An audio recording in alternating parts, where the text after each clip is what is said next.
നമസ്കാരം,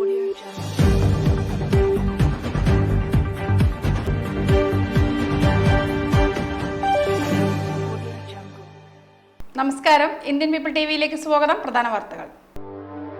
SFIയും CPMും വഴിയിൽ കെട്ടിയ ചെണ്ടയല്ലെന്ന് AK ബാലൻ. അഗളിയിൽ 604 കഞ്ചാവ് ചെടികൾ കണ്ടെത്തി. കഞ്ചിക്കോട് ജനവാസ മേഖലയെ വിറപ്പിച്ച് വീണ്ടും ഒറ്റയാൻ. കിംഫ്ര ഫുഡ് പാർക്കിൽ വനവൽക്കരണ പദ്ധതിക്ക് തുടക്കമായി. വഴിയിൽ കെട്ടിയ ചെണ്ടയല്ല SFIയും CPMും എന്ന് AK ബാലൻ. വഴിയിൽ കെട്ടിയ ചെണ്ടയല്ല SFIയും CPMും എന്ന് മുതിർന്ന നേതാവ് AK ബാലൻ. SFIയുടെ രക്തം കുടിക്കാൻ അനുവദിക്കില്ല. മുന്നണിക്കുള്ളിലുള്ള ആളായാലും പുറത്തുള്ള ആളായാലും ശരി, ഒരു വിദ്യാർത്ഥി സംഘടനയെ പട്ടിയാക്കി പേപ്പട്ടിയാക്കി തല്ലിക്കൊല്ലാനാണ് ഉദ്ദേശിക്കുന്നതെങ്കിൽ സമ്മതിക്കില്ലെന്നും ബാലൻ പറഞ്ഞു. SFIയെ വളർത്തിയത് ഞങ്ങളാണ്. SFIയെ സംബന്ധിച്ചിടത്തോളം തിരുത്തേണ്ടത് തിരുത്താൻ ആ സംഘടനയ്ക്ക് കഴിയും. SFIയുടെ പ്രവർത്തനത്തിൽ എന്തെങ്കിലും പിശകുണ്ടായിട്ടുണ്ടെങ്കിൽ പരിശോധിക്കും. കോൺഗ്രസ് ഒരു കൂടോത്ര പാർട്ടിയായി മാറി. കേരള കൂടോത്ര പാർട്ടിയാണെന്നും കോൺഗ്രസിനെ ബാലൻ പരിഹസിച്ചു. അഗളിയിൽ കഞ്ചാവ് ചെടികൾ കണ്ടെത്തി. അട്ടപ്പാടി ട്രൈബൽ താലൂക്കിൽ പാടവയിൽ വില്ലേജിൽ മുരുകള ഊരിൽ നിന്നും ഉദ്ദേശം 2.5 കിലോമീറ്റർ തെക്കുമാറി സത്യക്കൽ പാറയുടെ മലയിടുക്കുകൾക്കിടയിൽ നിന്നായി 81 തടങ്ങളിലായി 1 മാസം മുതൽ 3 മാസം വരെ പ്രായമുള്ള പല വലിപ്പത്തിലുള്ള 604 കഞ്ചാവ് ചെടികൾ കണ്ടെത്തി. വിപണിയിൽ ഏകദേശം 10 ലക്ഷത്തോളം മൂല്യമുള്ളതാണ് ഈ ചെടികൾ. എക്സൈസ് ഇൻസ്പെക്ടർ അശ്വിൻ കുമാറിന്റെ നേതൃത്വത്തിൽ നടന്ന റെയ്ഡിൽ assistant excise inspector Sumesh PS, assistant excise inspector grade Jayarajan E, preventive officer grade Pramod, Pratyush, Naufil, civil excise ഓഫീസർമാരായ പ്രദീപ്, ലക്ഷ്മണൻ, ഭോജൻ, സുധീഷ് കുമാർ, വനിതാ സിവിൽ എക്സൈസ് ഓഫീസറായ ഷീജ, ഫോറസ്റ്റ് ഓഫീസർമാരായ ഗായത്രി, കവിത, കാളിയമ്മ, കാളിമുത്തു എന്നിവർ പങ്കെടുത്തു. കഴിഞ്ഞ 1 മാസക്കാലമായി മേൽപ്പടി പ്രദേശങ്ങൾ എക്സൈസ് നിരീക്ഷണത്തിൽ ആയിരുന്നു. തുടർന്ന് ലഭിച്ച രഹസ്യ വിവരത്തിന്റെ അടിസ്ഥാനത്തിലായിരുന്നു പരിശോധന. പുലർച്ചെ 6 മണിയോടെ വനം വകുപ്പിന്റെ കൂടി സഹായത്തോടെ ആരംഭിച്ച റെയ്ഡിൽ 604 കഞ്ചാവ് ചെടികളാണ് കണ്ടെടുത്തത്. സംഭവവുമായി ബന്ധപ്പെട്ട് Agali excise range officer NDPS നിയമപ്രകാരം കേസ് രജിസ്റ്റർ ചെയ്തു. അന്വേഷണം ആരംഭിച്ചു. സമീപകാലത്തെ ഏറ്റവും വലിയ വേട്ടയാണിത്. കഴിഞ്ഞ മാസം അഗളി റേഞ്ച് 436 കഞ്ചാവ് ചെടികൾ കണ്ടെത്തി കേസ് രജിസ്റ്റർ ചെയ്തിരുന്നു. കേസിൽ അന്വേഷണം ഊർജിതമാക്കുമെന്നും സമാന കേസുകളിൽ ഉൾപ്പെട്ടവരെ നിരീക്ഷിച്ചു വരികയാണെന്നും കൂടുതൽ പ്രദേശങ്ങളിൽ സമാന രീതിയിലുള്ള പരിശോധനകൾ വരും ദിവസങ്ങളിൽ ഉണ്ടാകുമെന്നും deputy excise commissioner V Robert അറിയിച്ചു. വാദ്യാർപ്പള്ള വനമേഖലയെ വിറപ്പിച്ച് വീണ്ടും ഒറ്റയാൻ. ഇന്നലെ പുലർച്ചെ മേഖലയിലെത്തിയ PT5 എന്ന ചുരുളിക്കൊമ്പൻ വ്യാപകമായി കൃഷി നശിപ്പിച്ചു. പുത്തഞ്ചള്ള പാടശേഖര സമിതിയിൽ സെക്രട്ടറി കുറുപ്പുസ്വാമിയുടെയും മകൻ ജഗന്റെയും 30ഓളം തെങ്ങും ഒട്ടേറെ പേരുടെ നെൽകൃഷിയും ആന നശിപ്പിച്ചു. തൊട്ടടുത്ത നെൽപ്പാടം ചവിട്ടിമെതിച്ച് നശിപ്പിച്ച നിലയിലാണ്. കഴിഞ്ഞ വർഷവും ഇവരുടെ കൃഷി ആനക്കൂട്ടം നശിപ്പിച്ചിരുന്നു. കഴിഞ്ഞ ഒരാഴ്ചക്കിടെ ഇത് 2ാം തവണയാണ് ഒറ്റയാൻ വാദ്യാർ ചള്ളയിൽ ഇറങ്ങുന്നത്. 2 ദിവസം മുൻപ് ആനയെ ഉൾക്കാട്ടിലേക്ക് കയറ്റിയെങ്കിലും ഇന്നലെ വീണ്ടും എത്തുകയായിരുന്നു. കഴിഞ്ഞ ദിവസങ്ങളിൽ വല്ലടി ജനവാസ മേഖലയിലും വ്യാപകമായി ആക്രമണമുണ്ടായി. ചുരുളിക്കൊമ്പൻ തുടർച്ചയായി കാടിറങ്ങി തുടങ്ങിയതോടെ വനം വകുപ്പ് രാത്രി പട്രോളിംഗ് ശക്തമാക്കിയിട്ടുണ്ട്. കിംഫ്ര ഫുഡ് പാർക്കിൽ വനവൽക്കരണ പദ്ധതിയുടെ ഉദ്ഘാടനം നിർവഹിച്ചു. കാരണം ആസ് എ ബിസിനസ് പേഴ്സൺ അല്ലെങ്കിൽ ഒരു ബിസിനസ് എൻറ്റിറ്റി എന്ന് പറഞ്ഞ രീതിയിൽ ഭയങ്കര ഒബ്ജക്റ്റീവ് എന്ന് പറഞ്ഞിട്ടുണ്ടെങ്കിൽ നമുക്ക് ബിസിനസ്സാണ് അല്ലെങ്കിൽ നമുക്ക് വാല്യൂ ആഡിങ് ഇങ്ങനെയുള്ളതാണ്. അതോടൊപ്പം തന്നെ നമ്മൾ സസ്റ്റൈനബിലിറ്റി നമ്മുടെ ഒരു കോർ ഒബ്ജക്റ്റീവിലുള്ള സംഭവമാണ്.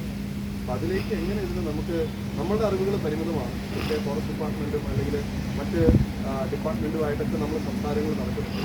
ഇപ്പോൾ നമ്മൾ ഇമ്മീഡിയറ്റ്ലി നമ്മൾ ചെയ്യുന്നത് ഇപ്പോൾ ഇവിടെ വരുന്നത് കുറച്ച് മുമ്പ് ബയോ ഇൻഗ്രീഡിയ കമ്പനിയുടെ ഡയറക്ടർ അർജുൻ ഉദ്ഘാടനം ചെയ്തു. Agali range forest officer V Vivek അധ്യക്ഷത വഹിച്ചു. Deputy range forest officer grade Bhadran, section forest ഓഫീസർമാരായ N സുദീപ്, ശ്രീലാൽ, നൌഷാദ്, പക്ഷി നിരീക്ഷകയും ഹൈപ്പറ്റോളജിസ്റ്റുമായ അനന്യ വിശേഷ് എന്നിവർ സംസാരിച്ചു. ചിറ്റൂർ കൗൺസിൽ ലൈബ്രറി താലൂക്ക് ഗ്രന്ഥശാല കൂട്ടായ്മയുടെ ആഭിമുഖ്യത്തിൽ K ദാമോദരൻ അനുസ്മരണം നടത്തി. ഞാൻ അതിനെക്കുറിച്ച് കൂടുതൽ അങ്ങനെ വിസ്തരിച്ച് പറയുന്നില്ല. അദ്ദേഹത്തിന് മാനസിക ബുദ്ധി വിഭ്രമം ഉണ്ടോ എന്ന് ചോദിച്ചുകൊണ്ടാണ് എഴുതുന്നത്. ഈ ചോദ്യം നേരിട്ട കേരളത്തിൽ കുറെ പേരുണ്ട്. കേസരി ബാലകൃഷ്ണപിള്ള എനിക്കുള്ള ആളുകൾ പല ഘട്ടങ്ങളിൽ കേരളത്തിൽ നേരിട്ടൊരു ചോദ്യമാണ്, തലയ്ക്ക് വട്ടാണോ എന്നാണ് അതിന്റെ മലയാള ചോദ്യം. അങ്ങനെയാണ് കാണുക മുൻപേ നടക്കുന്ന മനുഷ്യരെ മുഴുവൻ. K ദാമോദരൻ പാർട്ടിയിൽ നടത്തിയ പ്രധാനപ്പെട്ട വിയോജനങ്ങൾ നിങ്ങൾ ആലോചിച്ചു. ഏറ്റവും പ്രധാനപ്പെട്ട വിയോജിപ്പ് അത് മുഴുവൻ നമുക്ക് ഇന്ന് എടുത്തു വെച്ച് ചിന്തിക്കാൻ ഞാൻ മുഴുവൻ വിശദമായി പറയാൻ നിൽക്കുന്നില്ല. ഏറ്റവും ആദ്യം അദ്ദേഹം കമ്മ്യൂണിസ്റ്റ് പാർട്ടിയുടെ ആദ്യത്തെ യോഗത്തിൽ പങ്കെടുത്തു. നമുക്ക് എല്ലാവർക്കും അറിയാം. ആദ്യത്തെ രൂപീകരണ യോഗത്തിലുണ്ട്. അധ്യക്ഷൻ സൂചിപ്പിച്ചതുപോലെ ഘട്ടം പങ്കെടുക്കുന്ന ശേഖരനും കൃഷ്ണപിള്ളയും EMS-ഉം ദാമോദരനും അടങ്ങുന്ന കോഴിക്കോട്ടെ ഒരു പീഡിക തിണ്ണയിലെ ഒരു ബെഞ്ചിൽ കൂടിയ യോഗമാണ് മുനിസിപ്പാലിറ്റിയുടെ ആദ്യത്തെ യോഗം. അതിന് ഏതാണ്ട് 2 പതിറ്റാണ്ട് പിന്നിടുമ്പോഴേക്കും കേരളം ഭരിക്കുന്ന പാർട്ടിയായിട്ട് അത് മാറി. അതിന് പിന്നിൽ ഒരു വലിയ ചരിത്രമുണ്ട്. ആ ചരിത്രത്തിൽ തീർച്ചയായിട്ടും ആദ്യഘട്ടം മുതൽ ഏറ്റവും പ്രധാനപ്പെട്ട പ്രവർത്തകനായി മലബാർ പ്രവിശ്യയുടെ തന്നെ സെക്രട്ടറിയായി, അന്ന് കേരളം പൊതുവെ ഒന്നിച്ചു കൂടിയിട്ടുള്ള ഒരു സ്ഥലം ആയിട്ടല്ല കാണുന്നത്. കേരളം, മലബാർ, തിരുവിതാംകൂർ എന്നിങ്ങനെ പല പ്രവിശ്യകളാണ്. ഗ്രന്ഥശാല പ്രസ്ഥാനത്തിന്റെ ആദ്യകാല സംഘാടകനും രാഷ്ട്രീയ പ്രവർത്തകനും ദാർശനികനും ചിന്തകനുമായ കെ ദാമോദരന്റെ ചരമവാർഷിക ദിനത്തിൽ കൊല്ലങ്കോട് ഗ്രന്ഥശാല കൂട്ടായ്മയുടെയും ചിറ്റൂർ താലൂക്ക് ലൈബ്രറി കൗൺസിലിന്റെയും നേതൃത്വത്തിൽ കൊല്ലങ്കോട് കൊച്ചപ്പൻ മാസ്റ്റർ ഗ്രന്ഥശാലയിൽ വെച്ച് അനുസ്മരണ സദസ്സ് നടത്തി. പ്രശസ്ത പ്രഭാഷകൻ MJ ശ്രീചിത്രം മുഖ്യപ്രഭാഷണം നടത്തി. കെ ദാമോദരൻ നടത്തിയ സ്വാതന്ത്ര്യ സമര പ്രവർത്തനങ്ങൾക്ക് മാർക്സിസം കേരളത്തിന് പരിചയപ്പെടുത്തിയ അദ്ദേഹത്തിന്റെ കൃതികൾ പാട്ടബാക്കിയാക്കി നാടകമുണ്ടാക്കിയ മാറ്റങ്ങൾ, വിവിധ സാമൂഹ്യ സാംസ്കാരിക മേഖലകളിൽ അദ്ദേഹം വഹിച്ച നിർണായകമായ പങ്ക്, അധികാരത്തോട് പുറംതിരിഞ്ഞ് ഗവേഷണത്തിനും പഠനത്തിനും തൊഴിലാളി സംഘടനാ പ്രവർത്തനത്തിനുമായി സമർപ്പിച്ച അദ്ദേഹത്തിന്റെ ജീവിതത്തെക്കുറിച്ച് വിശദമായ പ്രഭാഷണം MJ ശ്രീചിത്രൻ നടത്തി. Library council taluk secretary Harishankar സ്വാഗതം പറഞ്ഞു. കൊല്ലങ്കോട് ഗ്രാമപഞ്ചായത്ത് പ്രസിഡന്റ് ശ്രീ സത്യപാൽ അധ്യക്ഷത വഹിച്ചു. സംസ്ഥാന ലൈബ്രറി കൗൺസിൽ അംഗം K ജയകൃഷ്ണൻ ആശംസാ പ്രസംഗം നടത്തി. K Sekharan taluk president, library council Chittur നന്ദി പറഞ്ഞു. ഇടവേള. ഹാപ്പി ബർത്ത്ഡേ അമ്മ. താങ്ക് യു മോളെ. സ്വർണ്ണ ആയിരിക്കും. അതെ, പരസ്യത്തിൽ കാണുന്ന സ്വർണ്ണാണെങ്കിൽ ഇതിട്ടിട്ട് ഒരു ഫംഗ്ഷന് പോയി കഴിഞ്ഞാ ഒരുപാട് ആൾക്കാർ ഇതേ ഡിസൈൻ ഇട്ടിട്ട് വരും. അമ്മ ഇതൊന്ന് തുറന്നു നോക്ക്. നമ്മുടെ മനസ്സിനിണങ്ങിയ ആഭരണ സങ്കല്പങ്ങൾ അതേപടി ആധുനിക സാങ്കേതികതയോടുകൂടി വിശ്വാസപൂർണമായി ഗുണമേന്മയോടും കൂടി നിർമ്മിച്ചു തരാൻ ആളുകളുണ്ട്. പൂക്കൾ ഇഷ്ടമുള്ള അമ്മയ്ക്ക് ഇഷ്ടപ്പെടുന്ന ഡിസൈൻ. സ്വീറ്റ് അമ്മ. വ്യത്യസ്തമാണ് മറ്റുള്ളവരിൽ നിന്നും. Premdeep jewels, gold and diamonds.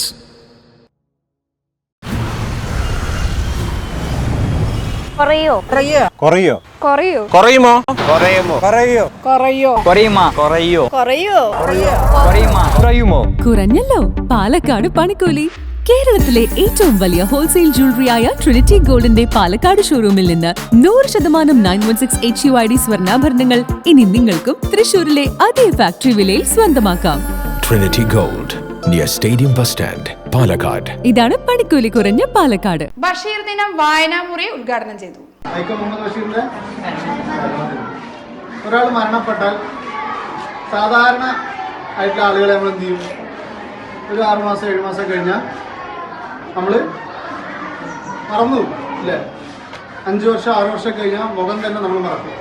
ഇന്നോ ഇവിടെ വൈക്കം മുഹമ്മദ് ബഷീറിൻ്റെ മുഖചിത്രം അടക്കം വരച്ച് അദ്ദേഹം എഴുതിയിട്ടുള്ള അദ്ദേഹത്തിൻ്റെ കഥകൾ വായിച്ച് അത് ആസ്വാദനക്കുറിപ്പായി എഴുതി അദ്ദേഹത്തെക്കുറിച്ച് ഓർക്കുന്ന ഒരു ദിവസമായി ഇന്ന് മാറിയിട്ടുണ്ട്. ഇങ്ങനെയുള്ള ഒരു സമയത്ത് വായനയ്ക്ക് വലിയ പ്രാധാന്യമുള്ള ഒരു സമയത്താണ് നമ്മൾ ജീവിക്കുന്നത് അല്ലേ? ആണോ? വായനയ്ക്ക് വലിയ പ്രാധാന്യം ഉണ്ടോ? അന്ന് ആർക്ക് പേപ്പർ വായിച്ചു? പോട്ടെ, ടെക്സ്റ്റ് മെസ്സേജ്, വാട്സപ്പിൽ കുറേ മെസ്സേജ് വന്നിട്ടുണ്ടാവും രാവിലെ. ഗുഡ് മോർണിംഗ് മുതൽ ഇങ്ങോട്ട് കുറേ വന്നിട്ടുണ്ടാവും. അത് മുഴുവൻ വായിച്ചവരാരൊക്കെ ഉണ്ട്? ആരും വായിക്കില്ല. നമ്മുടെയൊക്കെ ക്ഷമ വളരെ കുറഞ്ഞുകൊണ്ടിരിക്കുകയാണ്. എല്ലാവർക്കും ഒരു ശ്രദ്ധിക്കുന്ന സമയം റീൽസ് ടൈമായി മാറി. 30 സെക്കൻഡ് ഉള്ളൂ. 30 സെക്കൻഡ് കഴിഞ്ഞാൽ സ്വാഭാവികമായി നമ്മൾ കൈകൊണ്ട് എന്ത് ചെയ്യും? മുകളിലേക്ക് സ്വൈപ്പ് ചെയ്യും. അപ്പോൾ നമ്മുടെ അവസ്ഥ അങ്ങനെ മാറിക്കൊണ്ടിരിക്കുന്നത് AI-യുടെ കാലമാണ്. എന്താ AI? Artificial intelligence. ഇപ്പോൾ വാട്സപ്പ് തുറന്ന് വാട്സപ്പിൻ്റെ മുകളിൽ നീല റിങ് ഉണ്ട്, അതിൽ AI ആണ്. നമുക്ക് എന്തെങ്കിലും ഒരു വൈക്കം മുഹമ്മദ് ബഷീറിനെ കുറിച്ച് ചോദിച്ചാൽ മുഹമ്മദ് ബഷീറിനെ കുറിച്ച്. കേരളശ്ശേരി ഹൈസ്കൂളിലെ അറബീദ അബീക് club, Vidyarangam Kalasahithyavedi, Samskritham club, scouts and guides, Vimukthi club, Jagratha brigade എന്നീ ക്ലബ്ബുകളുടെ നേതൃത്വത്തിൽ ബഷീർ ദിനത്തിൽ വായനാമുറി Keralassery panchayat vice president KV Fibin Rahman ഉദ്ഘാടനം ചെയ്തു. പ്രധാന അധ്യാപിക P രാധിക അധ്യക്ഷത വഹിച്ചു. വാർഡ് മെമ്പർ P രാജീവ് വിദ്യാർത്ഥികൾ തയ്യാറാക്കിയ ബഷീർ വായന കുറിപ്പുകളുടെ സമാഹാരം പ്രകാശനം ചെയ്തു. പാത്തുമ്മയുടെ ആടിലെ ഒരു രംഗത്തിന്റെ ദൃശ്യാവിഷ്കാരം C ഫാത്തിമ ഫിസ, M അഭിനയ എന്നിവർ ചേർന്ന് അവതരിപ്പിച്ചു. അധ്യാപകരായ KK തുളസീദേവി, K Krishnankutty, VM Naushad, R Kavitha, AT Hariprasad, K Sajin, വിദ്യാർത്ഥികളായ KR Anusree, R Lalkrishna, Sanjay Santhosh, Shravan Sabareesh, Muhammad മുസാഫി, Sreehari Keralassery എന്നിവർ സംസാരിച്ചു. ബാങ്കിന്റെ CDMൽ നിന്നും കള്ളനോട്ടുകൾ കിട്ടിയ സംഭവത്തിൽ മുഖ്യപ്രതി ഉൾപ്പെടെ 2 പേരെ അറസ്റ്റ് ചെയ്തു. പാലക്കാട് മുക്കാലി തടയൻ വീട്ടിൽ അഷ്റഫ് TC 36, ആലത്തൂർ മേലാർക്കോട് വട്ടോമ്പോടം വീട്ടിൽ ജലീൽ J 41 എന്നിവരെയാണ് കോട്ടയം ജില്ലാ പോലീസ് മേധാവി K കാർത്തികിന്റെ നേതൃത്വത്തിലുള്ള പ്രത്യേക അന്വേഷണ സംഘം അറസ്റ്റ് ചെയ്തത്. കഴിഞ്ഞ ദിവസം അരുവിത്തുറയിൽ പ്രവർത്തിക്കുന്ന പ്രമുഖ ബാങ്കിന്റെ CDMൽ നിന്ന് കള്ളനോട്ടുകൾ കിട്ടിയതിനെ തുടർന്ന് ഈരാറ്റുപേട്ട പോലീസ് കേസ് രജിസ്റ്റർ ചെയ്യുകയും തുടർന്ന് പ്രത്യേക അന്വേഷണ സംഘം രൂപീകരിച്ച് നടത്തിയ തിരച്ചിലിൽ ഈരാറ്റുപേട്ട സ്വദേശികളായ അൽഷാം, അൻവർ ഷാ, ഷാജി, ഫിറോസ് എന്നിവരെ പിടികൂടുകയും ചെയ്തിരുന്നു. ഇവരെ ചോദ്യം ചെയ്തതിൽ നിന്ന് ഇവർക്ക് കള്ളനോട്ട് എത്തിച്ചു നൽകിയത് പാലക്കാട് സ്വദേശിയാണെന്ന് കണ്ടെത്തുകയും തുടർന്ന് അന്വേഷണ സംഘം പാലക്കാട് നടത്തിയ തിരച്ചിലിൽ ഇവരെ പിടികൂടുകയുമായിരുന്നു. ചോദ്യം ചെയ്യലിൽ ഇവരാണ് കഴിഞ്ഞ ദിവസം ഈരാറ്റുപേട്ട സ്വദേശികളായ യുവാക്കളിൽ നിന്ന് തൊടുപുഴയിൽ വെച്ച് 3,50,000 രൂപ കൈപ്പറ്റിയതിനു ശേഷം 2,33,500 രൂപയുടെ കള്ളനോട്ടുകൾ കൊടുത്തതെന്ന് വ്യക്തമായി. തുടർന്ന് ജലീലിന്റെ വീട് പരിശോധിച്ചു. കള്ളനോട്ടുകൾ നിർമ്മിക്കുന്നതിന് ഉപയോഗിച്ച പേപ്പറുകളും പണം എണ്ണുന്നതിന് ഉപയോഗിക്കുന്ന കൗണ്ടിംഗ് മെഷീനും ലോഹനിർമ്മിത വിഗ്രഹങ്ങളും സ്വർണ്ണ നിറത്തിലുള്ള ലോഹക്കട്ടകളും നിരവധി ലോഹനിർമ്മിത കോയിനുകളും ലോഹറാഡുകളും വീട്ടിൽ നിന്ന് കണ്ടെടുത്തു. സർക്കാർ ഭവന പദ്ധതികളിൽ ലഭിച്ച വീടുകൾ വാങ്ങുവാനും പണയപ്പെടുത്തുന്നതിനുള്ള വ്യവസ്ഥയിൽ ഇളവ് വരുത്തി തദ്ദേശ സ്വയംഭരണ വകുപ്പ്. പദ്ധതിയുടെ ഗുണഭോക്താക്കളിൽ നിന്ന് ഇനി മുതൽ വീടിന്റെ ആധാരം വാങ്ങില്ല. നിലവിൽ കൈവശമുള്ള ആധാരങ്ങൾ തിരികെ നൽകാനും നിർദ്ദേശമുണ്ട്. സംസ്ഥാനത്തെ വിവിധ ഭവന നിർമ്മാണ പദ്ധതികൾ പ്രകാരം ലഭിച്ച വീടുകൾ വിൽക്കുന്നതിനും പണയപ്പെടുത്തുന്നതിനുമുള്ള വ്യവസ്ഥകൾ പലതായിരുന്നു. ഇവ ഏകീകരിച്ചുകൊണ്ടാണ് പുതിയ ഉത്തരവ്. വീടുകൾ വിൽക്കുന്നതിനും പണയപ്പെടുത്തുന്നതിനുമുള്ള കാലാവധി 7 വർഷമാക്കി ചുരുക്കി. വീടിന്റെ ആധാരം തദ്ദേശ സ്ഥാപനങ്ങൾ വാങ്ങിവെക്കേണ്ടതില്ല. നിലവിൽ കൈവശമുള്ള ആധാരങ്ങൾ തിരികെ നൽകണം. അപേക്ഷകന്റെ പേരുള്ള കരാർ റദ്ദ് ചെയ്ത് നൽകാൻ കലക്ടറുടെ അധ്യക്ഷതയിൽ പുതിയ സമിതിയെ ചുമതലപ്പെടുത്തിയിട്ടുണ്ട്.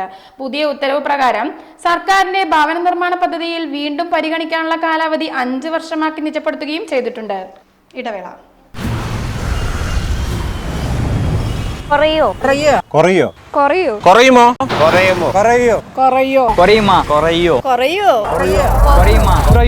കുറഞ്ഞല്ലോ പാലക്കാട് പണിക്കൂലി. കേരളത്തിലെ ഏറ്റവും വലിയ ഹോൾസെയിൽ ജ്വല്ലറിയായ ട്രിനിറ്റി ഗോൾഡിന്റെ പാലക്കാട് ഷോറൂമിൽ നിന്ന് 100% 916 HUID സ്വർണ്ണാഭരണങ്ങൾ ഇനി നിങ്ങൾക്കും തൃശൂരിലെ അതേ ഫാക്ടറി വിലയിൽ സ്വന്തമാക്കാം. Trinity Gold, near Stadium Bus Stand, Palakkad. ഇതാണ് പണിക്കൂലി കുറഞ്ഞ പാലക്കാട്. ഹാപ്പി ബർത്ത്ഡേ അമ്മ. താങ്ക് യു മോളെ. ടെൻറ്റഡാങ്. സ്വർണ്ണ ആയിരിക്കും. അതെ. പരസ്യത്തിൽ കാണുന്ന സ്വർണ്ണാണെങ്കിൽ ഇതിട്ടിട്ട് ഒരു ഫംഗ്ഷന് പോയി കഴിഞ്ഞാ ഒരുപാട് ആൾക്കാർ ഇതേ ഡിസൈൻ ഇട്ടിട്ട് വരും. അമ്മ ഇതൊന്ന് തുറന്നു നോക്ക്. നമ്മുടെ മനസ്സിനിണങ്ങിയ ആഭരണ സങ്കല്പങ്ങൾ അതേപടി ആധുനിക സാങ്കേതികതയോടുകൂടി വിശ്വാസപൂർണമായി ഗുണമേന്മയോടും കൂടി നിർമ്മിച്ചു തരാൻ ആളുകളുണ്ട്. പൂക്കൾ ഇഷ്ടമുള്ള അമ്മയ്ക്ക് ഇഷ്ടപ്പെടുന്ന ഡിസൈൻ. സ്വീറ്റ് അമ്മ. വ്യത്യസ്തമാണ് മറ്റുള്ളവരിൽ നിന്നും. Premdeep jewels, gold and diamonds. കാടുകയറി വിക്ടോറിയ പൈതൃക മ്യൂസിയം. നടത്തിപ്പിന് ആളില്ലാത്തതിനാൽ വിക്ടോറിയ കോളേജിന്റെ പൈതൃക മ്യൂസിയം അടഞ്ഞുകിടക്കുന്നു. മ്യൂസിയം ഏതാണ്ട് കാടുകയറിയ നിലയിലാണ്.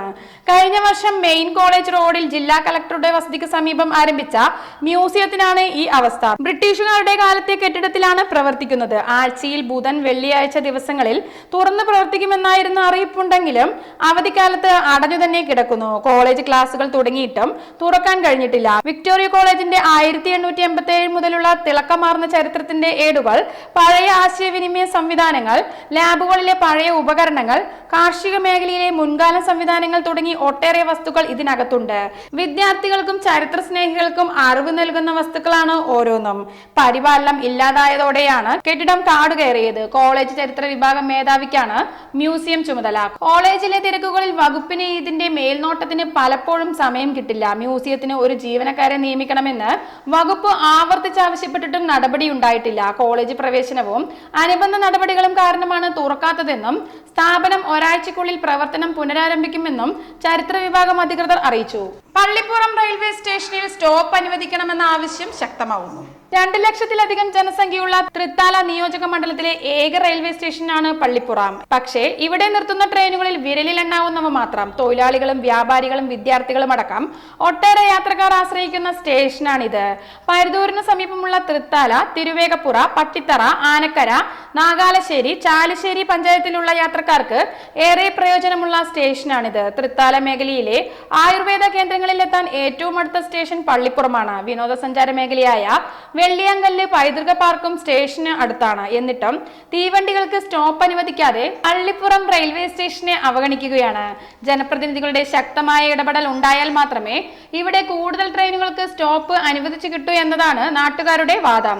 ഷൊർണൂർ കണ്ണൂർ റൂട്ടിൽ പുതുതായി സർവീസ് തുടങ്ങിയ സ്പെഷ്യൽ ട്രെയിനിന് പള്ളിപ്പുറത്ത് സ്റ്റോപ്പ് അനുവദിക്കണമെന്ന് പള്ളിപ്പുറം ജനജാഗ്രത സമിതി ആവശ്യപ്പെട്ടു. ഈ ആവശ്യം ഉന്നയിച്ച് മന്ത്രി MP രാജേഷിനും MP അബ്ദുൾ സമദ് സമാദി MPക്കും റെയിൽവേ അധികൃതർക്കും സമിതി നിവേദനം നൽകിയിട്ടുണ്ട്. മുണ്ടക്കുന്ന് ഗ്രാമത്തിലെ രോഗബാധ വയറിളക്കത്തിന് കാരണമായ വൈറസ് കണ്ടെത്തി. ജലജന്യ രോഗലക്ഷണങ്ങളോടെ 2 പേർ മരിച്ച മുണ്ടക്കുന്നത്ത് പട്ടികവർഗ ഗ്രാമത്തിൽ വയറിളക്ക രോഗത്തിന് കാരണമായ റോട്ടോ ആസ്ട്രോ വൈറസുകളുടെ സാന്നിധ്യം കണ്ടെത്തി. രോഗലക്ഷണങ്ങളോടെ ജില്ലാ ആശുപത്രിയിൽ പ്രവേശിപ്പിച്ചവരിൽ നിന്നും ശേഖരിച്ച സാമ്പിൾ പരിശോധന ഫലത്തിലാണ് ഈ കാര്യം സ്ഥിരീകരിച്ചത്. ജലത്തിലൂടെയും ഭക്ഷണത്തിലൂടെയും പകരുന്ന വൈറസുകളാണ് റോട്ടോ ആസ്ട്രോ എന്നിവ. ഗ്രാമത്തിൽ നിന്നും ശേഖരിച്ച വെള്ളത്തിന്റെ പരിശോധനാ ഫലം ഇനിയും കിട്ടാനുണ്ട്. എങ്കിലും നിലവിൽ ആശങ്കപ്പെടേണ്ട അവസ്ഥയില്ലെന്നാണ് ആരോഗ്യ വിഭാഗം പറയുന്നത്. നിലവിൽ ഗ്രാമത്തിൽ നിന്ന് ഒരാൾ മാത്രമാണ് ജില്ലാ ആശുപത്രിയിൽ ചികിത്സയിലുള്ളത്. ഇന്നലെ ഒരാൾ ആശുപത്രി വിട്ടു. 41 വീടുകളാണ് ഗ്രാമത്തിലുള്ളത്. മുണ്ടക്കുന്ന് ഗ്രാമത്തിലെ മരണാനന്തര ചടങ്ങിൽ പങ്കെടുത്ത കുമരംപുത്തൂർ പുല്ലൂന്നി ഗ്രാമത്തിലെ ഒരാളും സമാന ലക്ഷണങ്ങളോടെ കഴിഞ്ഞ ആഴ്ച മരിച്ചിരുന്നു. ഈ ഗ്രാമത്തിലും ആരോഗ്യ വകുപ്പിന്റെയും പട്ടികവർഗ വകുപ്പിന്റെയും നിരീക്ഷണം ശക്തമാക്കിയിട്ടുണ്ട്. ഇടവേള. പാലക്കാട് വരുമ്പോ പുതിയ കമ്മൽ വാങ്ങിച്ചരാന്ന് പറഞ്ഞിട്ട് ഒരു ചമ്മലും ഇല്ല അല്ലേ? എന്തിനാ ഒരു കമ്മലാക്കുന്നേ? ഒരു ആഭരണ ഫാക്ടറിയിലേക്ക് എന്നെ കൊണ്ടുപോയേക്കാം. ഇഷ്ടം പോലെ വാങ്ങിച്ചു. ആഭരണ ഫാക്ടറിയോ? എവിടെ? ഇവിടെ പാലക്കാട് തന്നെ. വേഗം റെഡി ആയിക്കോ, പോവാം.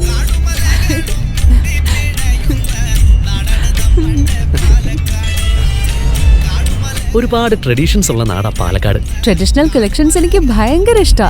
എന്താ തിളക്കല്ലേ? പാലക്കാടിന്റെ കാര്യം പറഞ്ഞ പാലക്കാമലയുടെ കാര്യമല്ല. പാലക്കാമല മതി. എന്താ സ്റ്റൈല്? അമ്മേ, ഞങ്ങള് പാലക്കാട്ടെ ആഭരണ ഫാക്ടറി കാണാൻ പോവാ. അതമ്മേ, നമ്മുടെ സ്റ്റേഡിയം ബസ് സ്റ്റാൻഡിൽ നിന്ന് സുൽത്താൻപേട്ടിലേക്ക് പോകുമ്പോ ഒരു 50 മീറ്റർ കഴിയുമ്പോ റൈറ്റ് സൈഡിൽ കാണാം.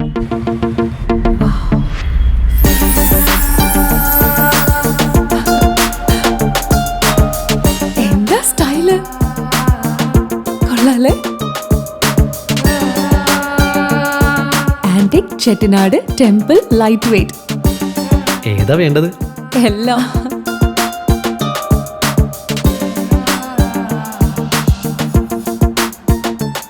ആഭരണ ഫാക്ടറി സൂപ്പർ അല്ലേ?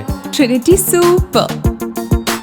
കേരളത്തിലെ ഏറ്റവും വലിയ ഹോൾസെയിൽ ജ്വല്ലറിയായ ട്രിനിറ്റി ഗോൾഡിന്റെ പാലക്കാട് ഷോറൂമിൽ നിന്ന് 100% 916 HUID സ്വർണ്ണാഭരണങ്ങൾ ഇനി നിങ്ങൾക്കും തൃശൂരിലെ അതേ ഫാക്ടറി വിലയിൽ സ്വന്തമാക്കാം. Trinity Gold, near Stadium Bus Stand, Palakkad. അരികുത്തി കുളത്തിലാണ്, സൂക്ഷിച്ചാൽ ദുഃഖിക്കേണ്ട. Chalissery post office Thanneerkode health centre റോഡിൽ അരികുപിത്തി കുളത്തിലേക്ക് വീണ് 1 വർഷത്തോളമായി. എന്നിട്ടും പുനർനിർമ്മിക്കാൻ നടപടിയില്ല. കാലവർഷം വന്നതോടെ റോഡ് ഇനിയും ഇടിയുമെന്ന ഭീതിയിലാണ് പ്രദേശവാസികൾ. പാതയിലൂടെ പോകുന്ന വാഹനങ്ങൾ അതീവ ശ്രദ്ധയോടെ വേണം എതിരെ വരുന്ന വാഹനങ്ങൾക്ക് ദിശ മാറിക്കൊടുക്കാൻ. ഇല്ലെങ്കിൽ 30 അടി ആഴമുള്ള കുളത്തിലേക്ക് പതിക്കും. അമിതഭാരവുമായി നിയന്ത്രണമില്ലാതെ ടോറസ് ലോറികൾ ഓടാൻ തുടങ്ങിയതോടെയാണ് തണ്ണീർക്കോട് ചാലിശ്ശേരി റോഡിന് ബലക്ഷയം വന്നതെന്ന് നാട്ടുകാർ പറയുന്നു. ഈ റോഡിൽ ആദ്യഘട്ടത്തിൽ പലയിടത്തും വലിയ ഗർത്തങ്ങൾ രൂപപ്പെട്ടിരുന്നു. നിത്യവും അമിതഭാരമായി പോകുന്ന ടോറസ് ലോറികളാണ് പഞ്ചായത്തിലുള്ള മിക്ക റോഡുകളിലും നാശമാവാനിടയാക്കിയതെന്ന് പൊതുപ്രവർത്തകൻ പ്രദീപ് ചെറുവാശ്ശേരി ആരോപിച്ചു. റവന്യൂ വകുപ്പിലെ ഉദ്യോഗസ്ഥരും പൊതുമരാമത്ത് റോഡ് മെയിന്റനൻസ് വിഭാഗത്തിലെ എഞ്ചിനീയർമാരും സ്ഥലം സന്ദർശിച്ചിരുന്നെന്ന് നാട്ടുകാരും പറയുന്നു. ഇനി ആരോഗ്യം. അൾസിമേഷന്റെ ലക്ഷണങ്ങൾ എന്തെല്ലാമെന്ന് നോക്കാം. രോഗത്തിന് കൃത്യമായ ചികിത്സയില്ലെങ്കിലും ചില മരുന്നിലൂടെയും പരിചരണങ്ങളിലൂടെയും അതിന്റെ ലക്ഷണങ്ങൾ കുറയ്ക്കാൻ കഴിയും. US-ൽ അൾസിമേഴ്സ് രോഗം ബാധിച്ച 2 വ്യക്തികൾക്ക് ജീവിതശൈലിയിൽ വരുത്തിയ മാറ്റങ്ങൾ കൊണ്ട് ഇതിനെ അതിജീവിക്കാൻ കഴിഞ്ഞെന്ന് റിപ്പോർട്ടുണ്ട്. ആരോഗ്യകരമായ ഭക്ഷണം, പഞ്ചസാര പാനീയങ്ങൾ, സംസ്കരിച്ച ഭക്ഷ്യവസ്തുക്കൾ, കൊഴുപ്പുള്ള ഭക്ഷണങ്ങൾ എന്നിവ പൂർണ്ണമായും ഉപേക്ഷിക്കുക. പകരം പഴങ്ങൾ, പച്ചക്കറികൾ, പരിപ്പ്, ധാന്യങ്ങൾ, മത്സ്യം, ചിക്കൻ, ആരോഗ്യകരമായ എണ്ണകൾ തുടങ്ങിയവ ആഹാരക്രമത്തിൽ ഉൾപ്പെടുത്തുക.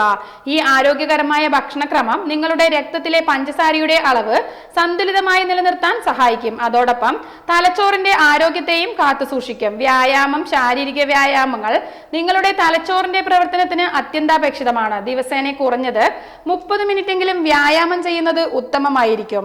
വേഗത കുറച്ചുള്ള നടത്തം, നീന്തൽ, നൃത്തം എന്നിവ അനുയോജ്യമായതനുസരിച്ച് തിരഞ്ഞെടുക്കാവുന്നതാണ്. മരുന്ന്, മൾട്ടിവിറ്റമിൻ, മിനറൽ സപ്ലിമെന്റ് എന്നിവ കഴിക്കുക.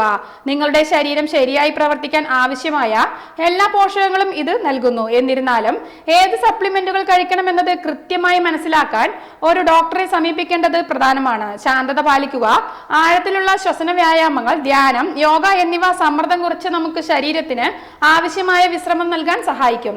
ദിവസേനയുള്ള ജോലി സമ്മർദ്ദം കുറയ്ക്കാൻ നിങ്ങൾക്കായി കുറച്ച് സമയം കണ്ടെത്തുക. ഇത് നിങ്ങളുടെ മൊത്തത്തിലുള്ള ക്ഷേമത്തിന് ഗുണം ചെയ്യും. ശരിയായ ഉറക്കം ലഭിക്കാത്തത് നമ്മളുടെ തലച്ചോറിന്റെ പ്രവർത്തനത്തെ ബാധിക്കും. അതിനാൽ കുറഞ്ഞത് 7-8 മണിക്കൂറെങ്കിലും ഒരാൾ ഉറങ്ങുന്നത് അൽഷിമേഴ്സിനെ പ്രതിരോധിക്കാൻ ഒരു പരിധിവരെ സഹായിക്കുമെന്ന് പഠനങ്ങൾ ചൂണ്ടിക്കാട്ടുന്നു. പ്രധാന വാർത്തകൾ ഒരിക്കൽ കൂടി. SFIയും CPMും വഴിയിൽ കെട്ടിയ ചെണ്ടയല്ലെന്ന് AK ബാലൻ. അഗളിയിൽ 604 കഞ്ചാവ് ചെടികൾ കണ്ടെത്തി. കഞ്ചിക്കോട് ജനവാസ മേഖലയെ വിറപ്പിച്ച് വീണ്ടും ഒറ്റയാൻ. കിംഫ്ര ഫുഡ് പാർക്കിൽ വനവൽക്കരണ പദ്ധതിക്ക് തുടക്കമായി. വാർത്തകൾ കഴിഞ്ഞു. നമസ്കാരം.